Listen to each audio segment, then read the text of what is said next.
ഇസ്ലാമി ഒരുപാട് തന്നെ 45 വർഷത്തെ ചരിത്രമാണ്. ആ ചരിത്രത്തിൽ ഇതുവരെ ഇങ്ങനെ ഒരു സമ്മേളനം നടത്തിയിട്ടില്ല. ഇസ്ലാമിയുടെ സംസ്ഥാന സമ്മേളനം നടന്നത് 1998 വർഷങ്ങൾ കഴിഞ്ഞു. പൊതുവെ സംഘടനകൾ സമ്മേളനങ്ങൾ നടത്തുന്നത് കാരണമാണ്. ഇസ്ലാമിക പൊതുവിൽ കേരളീയ സമൂഹത്തിൽ അല്ലാതെ ചർച്ച ചെയ്യപ്പെട്ടുകൊണ്ടിരിക്കുന്ന ഒരു സംഘടനയാണ് നമ്മളുള്ളത്.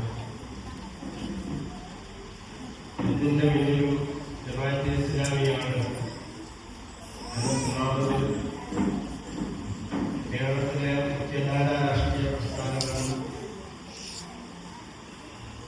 സാംസ്കാരിക നായകന്മാരൊക്കെ ജമാഅത്തെ ഇസ്ലാമിയെ പ്രതിഷേധിക്കുന്ന ഒരു അവസ്ഥ നിലവിലുണ്ട്. പൊതുവിൽ കേരളീയ രാഷ്ട്രീയ സാമൂഹിക പശ്ചാത്തലത്തിൽ ജമാഅത്തെ ഇസ്ലാമി എന്ന് പറയുന്നത് ഒരു ചർച്ചയാണ് എന്ന കാര്യം നമുക്ക് എല്ലാവർക്കും അറിയാവുന്നതാണ്. അതിന്റെ വിശദാംശങ്ങളിലേക്ക് ഞാൻ പോകുന്നില്ല. എന്നാൽ അതുമായി ബന്ധപ്പെട്ട വിശദാംശങ്ങൾ ഈ സമ്മേളനത്തിന്റെ വ്യത്യസ്ത സെഷനുകളിൽ വരുന്നു എന്ന് നമുക്ക് പ്രതീക്ഷിക്കുകയും ചെയ്യാം. ജമാഅത്തെ ഇസ്ലാമി സംസ്ഥാന തലത്തിലും അഖിലേന്ത്യാ തലത്തിലും ഇന്ത്യയുടെ 24 സംസ്ഥാനങ്ങളിൽ വളരെ വ്യവസ്ഥാപിതമായി പ്രവർത്തിക്കുന്ന സംഘടനയാണ്.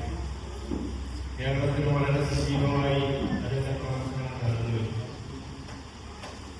നമ്മളൊരുപാട് 45 വർഷമായി ജമാഅത്തെ ഇസ്ലാമി പ്രവർത്തിച്ചുകൊണ്ടിരിക്കുന്നു.